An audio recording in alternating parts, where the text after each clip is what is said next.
Iván Cepeda no tiene ni la más mínima experiencia administrativa. Lo máximo que ha dirigido es un grupo de 10 personas que trabajan con él en el Congreso de la República. Lo mismo para la señora Paloma Valencia. No tiene ni la más mínima experiencia administrativa y lo máximo que ha dirigido son 10 personas que trabajan con ella en el Congreso de la República. Y el señor de la Espriella, no tenemos claro cuál es su origen, de dónde viene, cuál es la experiencia administrativa para conducir un país como el nuestro, que hay que conocerlo, entenderlo, hay que saber gobernar, hay que saber armar equipos, hay que saber resolver los problemas, hay que saber entender los contextos y los conflictos y saberlos resolver. Y yo me presento ante ustedes con ese recorrido como exalcalde, como exgobernador, sacando las mejores notas, y lo digo con orgullo, cada quien presenta su hoja de vida, con esa capacidad de transformar que nosotros sabemos resolver los problemas.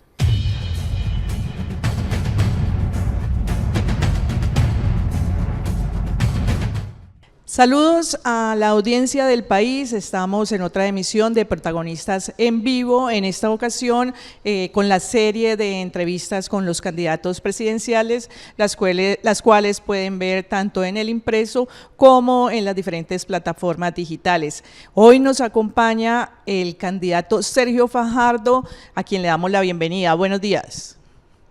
Muy buenos días, un gusto estar con ustedes, muchas gracias por esta invitación. Bueno, empecemos de una vez, candidato. Vamos a tener preguntas de actualidad, preguntas sobre su plan de gobierno y, bueno, lo que nos quiera contar también sobre lo que está pasando en este país. Arranco con lo más reciente. Conocimos este inicio de semana encuestas, diferentes encuestas que no lo favorecen a usted. ¿Usted cómo analiza estas encuestas? ¿Lo decepcionan un poco? ¿Cómo ve el panorama? Le voy a hacer una síntesis del tema, del panorama, la situación política en la que nosotros estamos para que nos ubiquemos. Lo voy a hacer breve, corto y claro.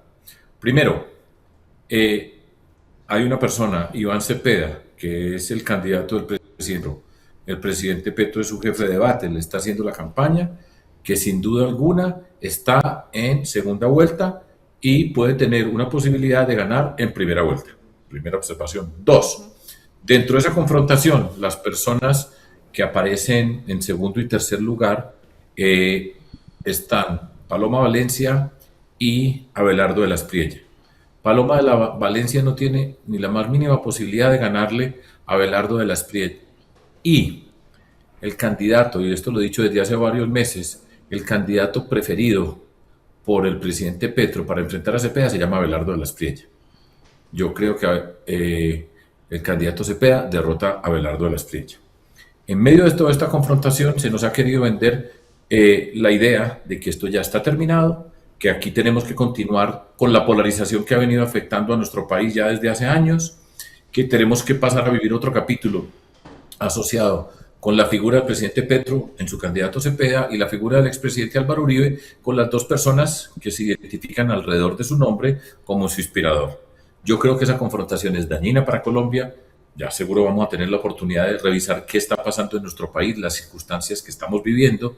Es una confrontación dañina para Colombia, profundiza el miedo, la rabia, el resentimiento, una confrontación que no nos va a permitir avanzar. Y en términos políticos, lo que yo estoy diciendo, faltando un mes para las elecciones, queda tiempo. En este contexto, muchas personas así lo manifiestan. Yo soy la persona con más favorabilidad, menos rechazo, y sería por el que menos o por el que más votarían personas como una segunda opción. Y lo que les estoy diciendo, el voto útil es en la segunda vuelta. Voten y denos la oportunidad de votar en la primera vuelta por la persona que ustedes quieren, creen que tiene la experiencia, tiene el conocimiento, tiene la capacidad para romper con esa polarización y avanzar en Colombia. Ese soy yo como candidato, con Edna Bonilla como mi fórmula vicepresidencial, y eso es lo que le estamos diciendo al país, y lo voy a estar repitiendo y repitiendo. Ese esquema, algunos que dicen, con tal de que no gane Cepeda, lo que sea, yo digo, yo no quiero que gane Cepeda, yo no quiero que gane Paloma y Abelardo, yo creo que Colombia necesita esta expresión política, y estamos en una competencia política, estamos en unas candidaturas, queremos presentarle al país nuestras propuestas, nuestras ideas, nuestra trayectoria, para cumplir la palabra y responder por lo que estamos diciendo. Ese es el contexto, a eso es lo que le estamos apostando, y así va a ser hasta el último día, con toda la energía, con toda la convicción, como ha sido toda la vida. Doctor Fajardo, a un votante indeciso, ¿usted qué argumentos le da para que se decida por usted? Bueno, voy a poner, primero, estamos en una confrontación, en una polarización que es la confrontación permanente, el agravio, el insulto, la incapacidad de comunicarse, y es una confrontación que quiere repetir un capítulo que hemos estado viviendo que es dañino para Colombia y no nos permite avanzar. Eso es visible, es tangible. Dos, el país necesita personas que tengamos la capacidad para romper con esa polarización, que tengamos la capacidad para entender la dimensión de los retos sociales que tiene Colombia, que son profundos y que en la región del Valle del Cauca, en el suroccidente colombiano, se conocen de manera tangible. Tenemos que entender las necesidades de comunidades, las aspiraciones de sectores de nuestra población que nunca han sido atendidos y que eso requiere una atención a las desigualdades sociales. Al mismo tiempo, tenemos que entender la necesidad, el reclamo por todos los rincones de Colombia sobre la seguridad. Eso no es un proyecto de la extrema derecha, es un hecho tangible sobre todo el territorio. Y tres, tenemos que romper con una polarización, con una corrupción que carcome el Estado colombiano, que está presente en todas partes y que de cuenta de esa corrupción se están enfrentando los intereses de las personas siempre más humildes. Van dos.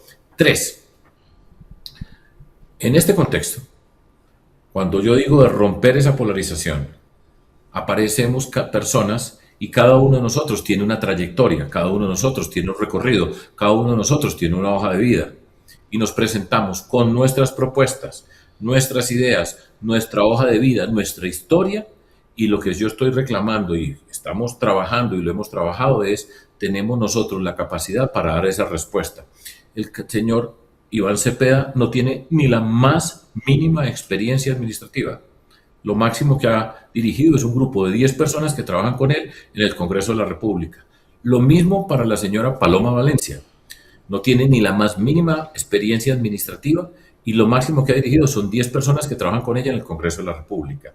Y el señor de la Espriella, no tenemos claro cuál es su origen, de dónde viene, cuál es la experiencia administrativa para conducir un país como el nuestro, que hay que conocerlo, entenderlo, hay que saber gobernar, hay que saber armar equipos, hay que saber resolver los problemas, hay que saber entender los contextos y los conflictos y saberlos resolver. Y yo me presento ante ustedes con ese recorrido como exalcalde, como exgobernador, sacando las mejores notas, y lo digo con orgullo, cada quien presenta su hoja de vida, con esa capacidad de transformar que nosotros sabemos resolver los problemas. 4.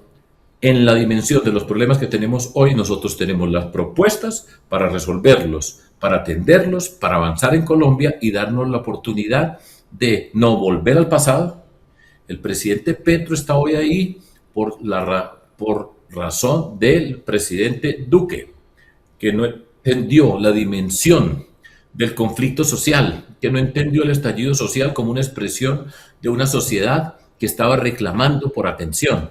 Eso no lo propició el presidente Petro, él después lo ha utilizado y nosotros tenemos que entender eso. Y en el departamento del Valle del Cauca, en Cali, vimos la máxima expresión de ese conflicto y nosotros lo tenemos que atender y resolver. Yo tengo la capacidad para hacerlo y podemos profundizar en diferentes programas que tenemos para darles respuesta a lo que está ocurriendo y mostrarles a ustedes que no quedemos atrapados en eso, que esto ya se decidió, que tiene que ser entre uno y el otro, y entonces que no pierda el voto en la primera vuelta. No pierden el voto votando por mí.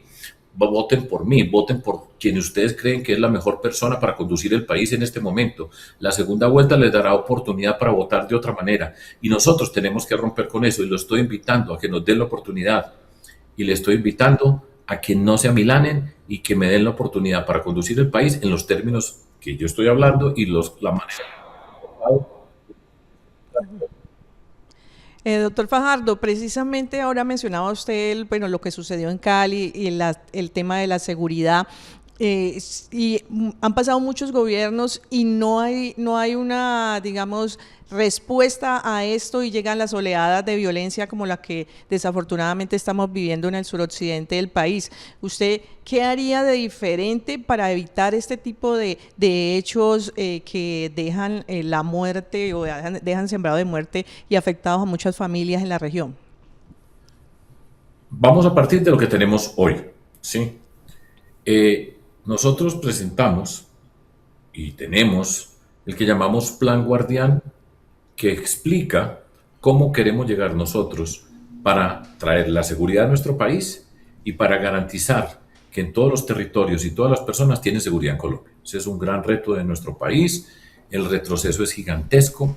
La cantidad de masacres que hemos visto este año es increíble. Se siente un retroceso gigantesco en muchos sentidos y esa responsabilidad está asociada con el gobierno nacional que creó el proceso llamado paz total, que se ha convertido en un caos total. ¿Qué hacemos nosotros? Lo primero, está claro, está perfectamente claro que si no tenemos una fuerza pública sólida, preparada, no es posible avanzar para construir la paz. Y si eso significa la capacidad de la fuerza pública para enfrentar el terror, enfrentar el mundo criminal, que está en un enfrentamiento con el territorio. Lo que estamos viendo en Cali, en el departamento del Cauca, tiene que ver con un desentimiento del gobierno nacional con el territorio, tiene que ver con el debilitamiento de la fuerza pública, el desmoronamiento de la inteligencia de las diferentes fuerzas para actuar de manera conjunta, para prevenir y para enfrentar unos elementos que están ahí en el territorio. Esto no es una cosa intempestiva, esto ya viene desde hace cuántos meses. El mismo ministro de Defensa ha reconocido los errores que se cometieron porque le entregaron el territorio a estos grupos criminales. Si no tenemos una fuerza pública sólida, no va a ser posible avanzar en la construcción de la paz en Colombia. Primera tarea, eso requiere pie de fuerza, requiere, por supuesto, mejorar la capacidad operativa. El equipo operativo está deteriorado, requiere unos recursos, requiere una tecnología, requiere la capacidad, repito, de actuar de manera conjunta y estar en todas las partes del territorio colombiano. Requiere recuperar la moral de la fuerza pública que hemos visto ahí muy cerca de Cali, cuando, por ejemplo, una comunidad rodea al ejército que va supuestamente a defenderlos siguiendo las órdenes de un mundo criminal. Primer punto. Dicho, antes debería haber dicho, el proceso de paz total se acaba por la falla y por lo que estamos viendo. 3. Tenemos que avanzar en Colombia en el tema de la lucha contra la extorsión. Ese es un cáncer que está por todo el territorio. Lo voy a poner a un lado porque quiero llegar a hablar de otros planes que tienen que ver directamente con la región del suroccidente colombiano, el Valle del Cauca, y nosotros hemos anunciado que tenemos 3 programas iniciales, pueden ser 4, que son el Plan Catatumbo, la presencia del Estado colombiano en ese territorio, el Plan Chocó, que tiene que ver con el norte del valle y lo que está ocurriendo en el departamento del Chocó, implica y tiene implicaciones directas sobre todo el Pacífico y en particular sobre el Valle del Cauca, y el Plan Cauca. Entonces, esos son el compromiso que tiene que tener el Estado colombiano para llegar a esos territorios de manera integral. Muchas veces se han dicho cosas, se han propuesto cosas. ¿Por qué estoy diciéndolo yo? Porque lo sabemos hacer, porque lo hemos hecho desde la ciudad de Medellín hasta el departamento de Antioquia, y es la capacidad de llegar con el Estado a todos estos territorios. El conflicto en el departamento del Cauca es totalmente distinto o fundamentalmente distinto al departamento del Chocó, que son los 2 que estoy mencionando alrededor del Valle del Cauca. ¿Cómo hacemos nosotros para trabajar en el departamento del Cauca la situación que está viviendo? Este gobierno habla de un Plan Cauca, de una cifra de cerca de 13 billones de pesos. ¿Dónde están los billones de pesos? ¿Dónde está el plan? Revisamos ese plan, pero tenemos que, repito, llegar con la fuerza pública que tiene que permanecer. El gobierno nacional, mi gobierno, si ustedes me dan la oportunidad a mí de liderar a Colombia, tiene una presencia permanente allá. Pero no solamente que van de Bogotá, cuando hay un conflicto, reúnen en unas comunidades, les firman cualquier cosa, como ha pasado con la vía panamericana por décadas, ¿sí? Que además las comunidades muchas veces con razón dicen, aquí hemos venido, hemos señalado nuestras necesidades, nos han firmado papeles y no nos han cumplido, que es parte del problema que tenemos. Hacer presencia con el gobierno nacional allá, articular la presencia con el gobernador, con los alcaldes, en todo el territorio, trabajando con las comunidades, la fuerza pública presente y atendiendo las necesidades sociales. Pero hay una presencia del Estado colombiano allá, y cada 3 meses yo, como presidente de Colombia, estaré en ese territorio rindiendo cuentas de qué vamos, en qué estamos, haciendo transparente nuestra intervención, repito, con la combinación de factores como le estoy señalando. En el Chocó es otra circunstancia distinta. El Cauca tiene el conflicto asociado con la comunidad indígena, la comunidad afro, los mestizos, es un conflicto muy diferente al que tiene el departamento del Chocó, que tiene todas las carencias de necesidades básicas y donde hay una criminalidad que en el marco de esa pobreza está sometiendo a una población que no tiene alternativas. Llegando, por ejemplo, para empezar con Quibdó, donde usted ve que ningún joven tiene un sentido de futuro. Y nosotros tenemos que llegar a trabajar con ese mundo joven en el Chocó, en el Cauca, en el Valle del Cauca, en Buenaventura, que es un sitio que yo tengo en mi corazón como muy especial, para que este mundo joven tenga oportunidades. Prevención del reclutamiento, prevención de entrar al mundo de la criminalidad, las oportunidades que se tienen que construir en ese territorio, en el Chocó, empezando por las necesidades más básicas de acueductos, alcantarillados, la educación y empezando a generar actividades productivas de la mano del gobierno nacional que tiene que hacer presencia permanente. Así vamos a trabajar nosotros esos temas, con la capacidad de la fuerza pública, con las intervenciones sociales que se necesitan, con la capacidad de articular y la presencia verdadera del Estado allá, y lo digo por la experiencia personal de haber trabajado, de saber trabajar en esos territorios, convocando a las personas de esos territorios que saben hacerlo, y de allá no salimos hasta que no esté resuelto el problema. Doctor Fajardo, usted menciona, bueno, todos estos temas y en esto, y usted y otros candidatos hablan de no a la paz total. Sin embargo, pues yo creo que el país quiere en algún momento alcanzar la paz. Han sucedido pues procesos fallidos a lo largo de la historia, pero no llegamos a ese anhelo que estoy segura es de todos los colombianos. Entonces, si no hay paz total, ¿qué camino tenemos que tomar? La paz total es un fracaso, pero no lo estoy diciendo porque yo no lo quiera decir. Yo he apoyado todos los procesos de paz, para que quede claro, todos, explícitamente y públicamente. Yo he participado en la construcción de la paz. Tengo la experiencia desde mi ciudad, desde el departamento de Antioquia, con todos los conflictos. Es que la experiencia no la regalan, porque aquí están llegando personas que van a aprender supuestamente a liderar, a ser líderes, a gobernar como presidentes de Colombia. Ya vimos el ejemplo del presidente Duque. Y van a llegar a pretender a aprender a cómo se conduce una sociedad, cómo se arman unos equipos, cómo se hace seguimiento, cómo se resuelven unos problemas.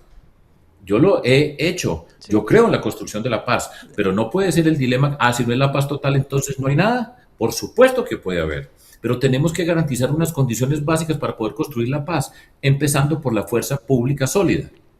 Lo mismo que allá en Cali, en el suroccidente colombiano, decía el ministro de Defensa, entregaron el territorio. Y ese territorio lo ocuparon los mundos criminales, debilitaron la fuerza pública, entonces entregaron, se fortalecieron los grupos criminales y la fuerza pública se debilitó y estamos en esa situación. Para poder construir la paz, y está hablando con una persona que tiene la experiencia, que ha estado en negociaciones, que conoce las caras del conflicto, que ha resuelto los problemas. Esa posibilidad yo la conozco y por supuesto que es una obligación nuestra de construir la paz, pero no puede ser que si no es la paz total, entonces no hay nada, un fracaso. Y empiece por el señor presidente de la República, el mismo que dijo que el ELN se acababa en 3 meses cuando él llegara, y de ahí para adelante, ¿quién responde? ¿Qué sabemos qué es lo que está pasando allá? ¿Quién responde? ¿Cuál es la voz pública del gobierno nacional que responde por lo que está ocurriendo en ese territorio? No responde el presidente de la República.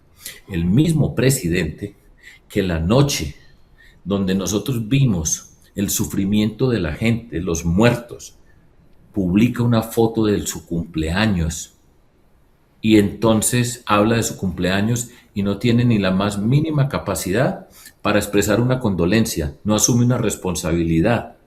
Eso no puede pasar en Colombia y esa no es la paz total que necesita nuestro país, esa no es la paz que vamos a construir. Y se han cometido todos estos errores. Tenemos la obligación, pero nunca puede ser que si no es la paz total, entonces no hay nada, porque ya vimos que esto desde mi perspectiva.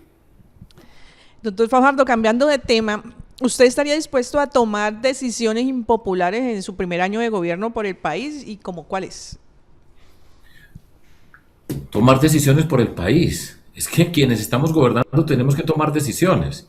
Yo estoy hablando contigo acá después de un recorrido, de haber gobernado, de enfrentar situaciones difíciles, de enfrentarlas todos los días en el contexto político. Son muchas las decisiones que vamos a tener que tomar. Nosotros tenemos que empezar atendiendo la crisis de seguridad, el tema de la salud. Colombia tiene que hacer una reforma a la salud. La tendremos que hacer, pero no puede ser la que hizo este gobierno, que de nuevo es una debacle. ¿Cuántas personas están haciendo filas? ¿Cuántas personas atienden en el hospital universitario allá de la nueva EPS? ¿Cuánta corrupción hay, hemos visto y estamos viendo en nuestro país? Entonces nosotros tenemos que llegar a enfrentar una situación compleja, difícil en muchos aspectos. Y las decisiones, todas son decisiones complejas que tenemos que tomar, y para eso estamos formados, para eso estamos preparados, para eso hemos gobernado, para eso tenemos un criterio, para tenemos una forma de actuar, de razonar y de resolver los problemas. Ese es el reto político. Por ejemplo, la reforma a la salud la tenemos que hacer nosotros en Colombia, pero primero tenemos que poner a estabilizar el paciente, ¿sí? Crear las condiciones para que los medicamentos existan, para que los procedimientos se den, para que se empiecen a abrir los hospitales, los servicios materno-infantil, de psiquiatría, de salud mental, de cuidado, urgencias. Tenemos que recuperar la nueva EPS, tenemos que entrar a recuperar el FOMAC, tenemos que entrar a recuperar la UPC, pero nos vamos a sentar y nos vamos a sentar y nos vamos a sentar todos los actores. Yo ya me he sentado en varias oportunidades con todos y de aquí no se para nadie hasta que no estén las cuentas claras, hasta que cada uno vaya a poner y no se van a robar un solo peso. Y estamos viendo este gobierno, cuántos superintendentes de salud van. Acaban de nombrar la joya de Daniel Quintero como superintendente de salud. ¿Cuántos interventores de la nueva EPS? Ahí está el exalcalde de Cali. ¿Cuántos? ¿Qué manera se está gobernando este país? Ustedes vieron el escándalo de la semana pasada con Angie Rodríguez, lo que ella contó acerca de corrupción, intrigas, tramas al lado del presidente de la República, en la Casa de Nariño, personas nombradas por él. ¿Ustedes han visto eso? Eso no pasa nada en Colombia. Es la corrupción en vivo y en directo al lado del presidente y no responde por nada. Hablamos del cumpleaños. ¿Esa es la Colombia que nosotros queremos? No. Y a eso lo tenemos que enfrentar. Esas son decisiones. Y la primera decisión es participar en política y reivindicar unos principios y reivindicar una forma de actuar, de saber construir y transformar. Y esa es la lucha en la que estamos. Y ese es el contexto político en el que tenemos que llegar a tomar una gran cantidad de decisiones, muchas muy difíciles, pero para avanzar y saber reconocer los avances que puede haber tenido este gobierno. Yo sé construir sobre lo construido, barrer la corrupción que nos están mostrando y al mismo tiempo hacer los avances que no se han hecho, que no se van a hacer nunca en Colombia si seguimos en esta confrontación, en esta polarización Uribe-Petro a través de un nuevo grupo de personas para 4 años más en Colombia. Yo creo en eso que les estoy diciendo, ese es el trabajo, esa es la lucha que estamos haciendo. ¿Le puedo dar un ejemplo? Sí. Disculpe, la interrumpo. Gran parte de eso es como en la casa. Las soluciones pasan por plata. Gran parte de todas las soluciones de este país es plata. El tema de la salud, pues muchos billones que se necesitan. Las finanzas no están bien. Entonces, no ha podido pasar una reforma tributaria este gobierno. ¿Usted qué haría? ¿Cómo solucionar todos estos problemas si no hay plata? ¿Qué camino va a tomar? Francis, pero yo voy a estar en contradicción contigo por un segundo. Si fuera plata, el problema se resolvía. El problema no es plata, la falta de plata es una consecuencia de no tener claridad acerca de lo que se está haciendo, de la corrupción que hay en nuestro país, Francis. Esto de reducir esto, el problema es que haya plata, y si hubiera plata entonces no había problemas. Es incorrecto.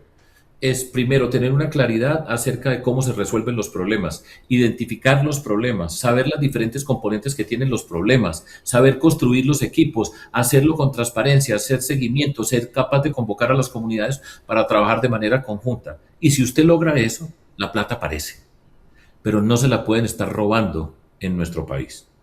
Entonces, nosotros vamos a gobernar, por supuesto que tenemos que enfrentar una situación económica complicada, ¿sí?, en términos de la deuda, del déficit que tenemos.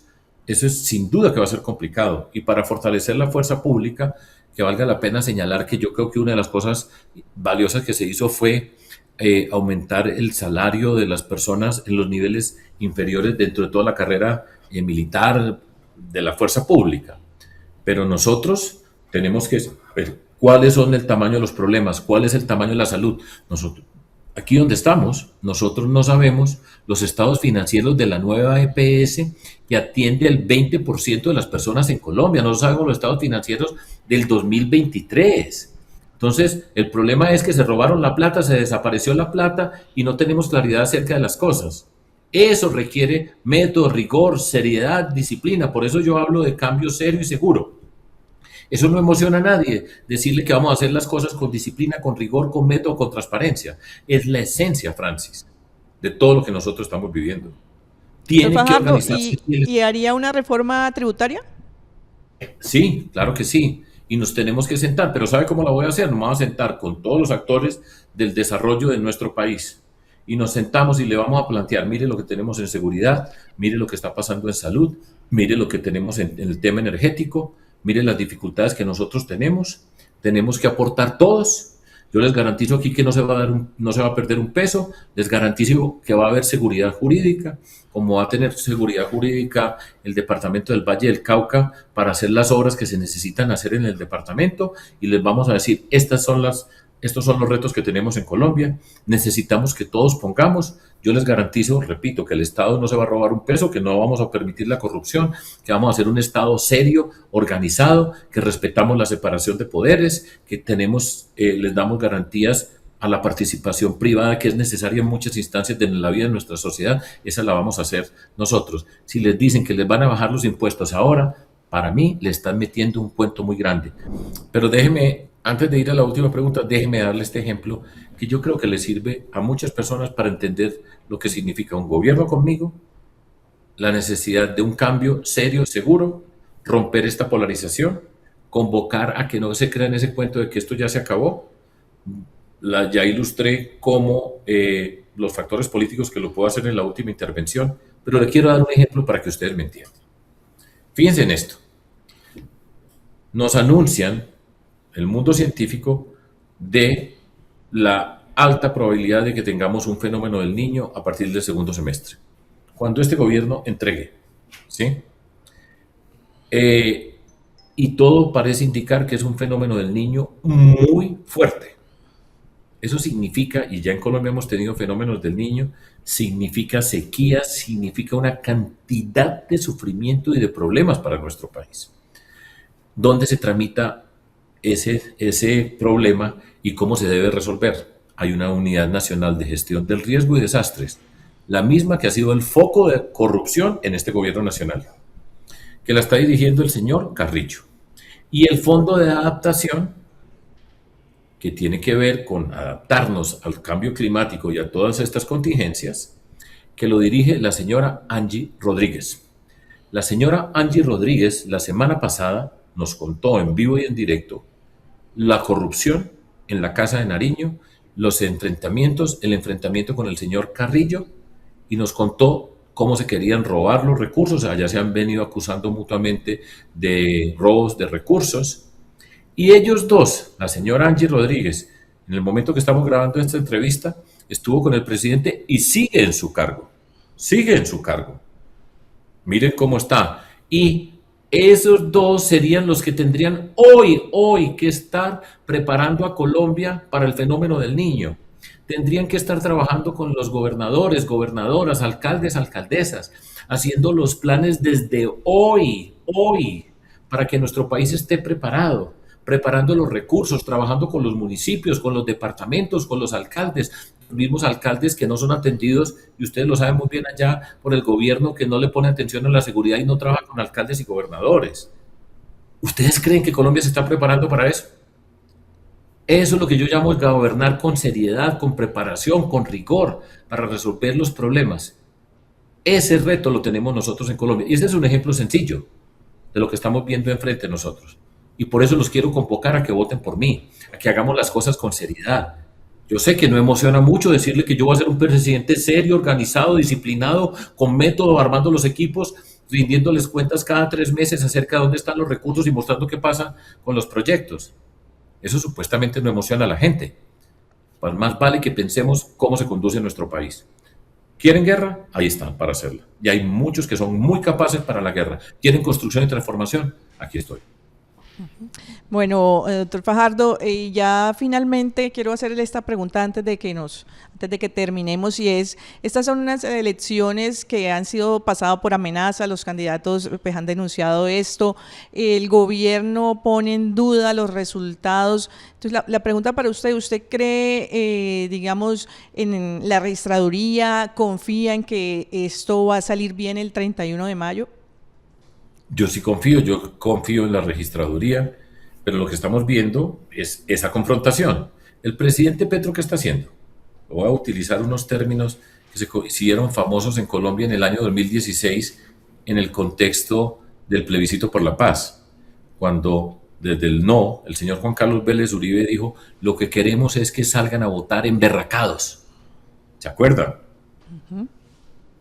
Y lo que está haciendo el presidente Petro es emberracando a su gente, diciendo que se las van a robar, siempre anunciando que se las van a robar, de manera irresponsable porque él no respeta la separación de poderes y no da las soluciones.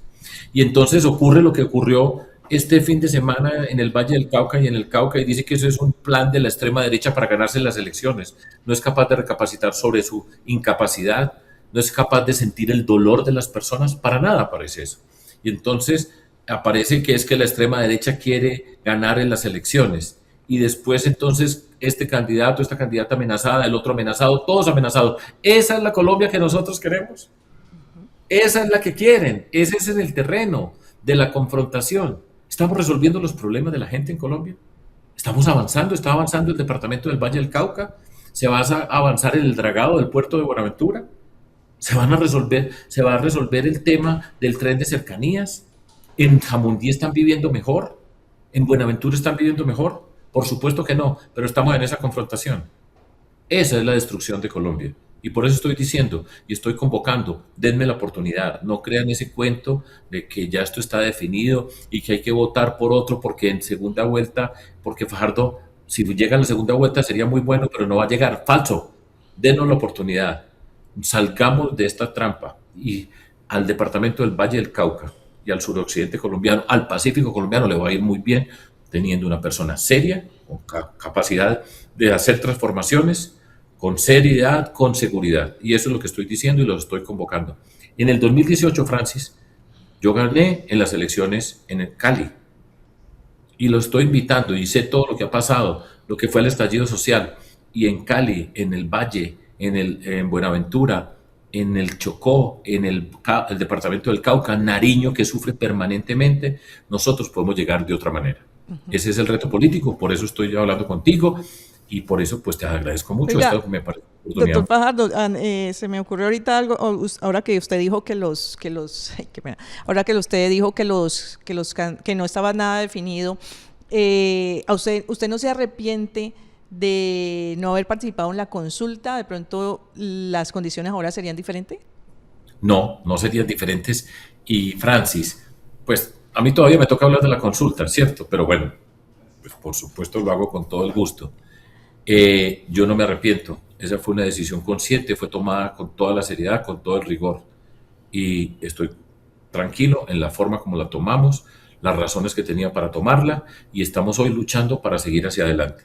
¿Quién era el que decía cuál era la consulta que tenía que hacer? ¿Quién predecía el resultado de Paloma Valencia o el de Claudia López o el de Roy Barreras? Nadie. Pero bueno, de para atrás todos somos unos genios. De para atrás todos encontramos las soluciones.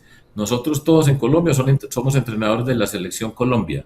Todos sabemos qué es lo que se tiene que hacer, y repito, una vez que han pasado las cosas, todo el mundo tiene la razón. Yo estoy convencido de lo que hicimos y estamos luchando por lo que estamos luchando, y les estoy invitando, repito, a que me apoyen, a que nos den la oportunidad. Y la estamos construyendo y reiterando y repitiendo, y tener esta oportunidad contigo es un buen momento para llegarle a muchas personas. En esa estamos. Y vuelvo donde arranqué, Francis. Paloma Valencia no le va a ganar jamás a De la Espriella. Y De la Espriella jamás le va a ganar a Cepeda. Cepeda, el candidato que Petro quiere para Cepeda se llama De la Espriella. Y la solución es, ¿no quiere que gane Cepeda? Vote por Fajardo. Yo no quiero que gane ni Cepeda, ni Abelardo, ni Paloma. Que rompamos esta polarización. Y la hemos luchado. Yo no estoy llegando aquí de ayer a aparecer hoy como fórmula mágica, sino la hemos luchado. y hemos sido coherentes y tenga la garantía de la seguridad. Yo no vengo a perseguir expresidentes, yo no vengo a pelear con todo el mundo, a agredir, yo vengo a respetar, fíjense ustedes esa palabra, que no tiene tanta acogida en estos tiempos, respetar de manera decente para construir. Por eso, todos dicen que van a hacer un acuerdo nacional y que tienen que trabajar juntos. Imposible construir acuerdos desde los extremos donde están parados y la manera como se da la confrontación. Nosotros sí tenemos la capacidad de tender puentes y de construir, de verdad. Y lo hemos hecho y lo sabemos hacer. Muchas gracias al doctor Sergio Fajardo por estos minutos que ha compartido con el diario El País y con la audiencia.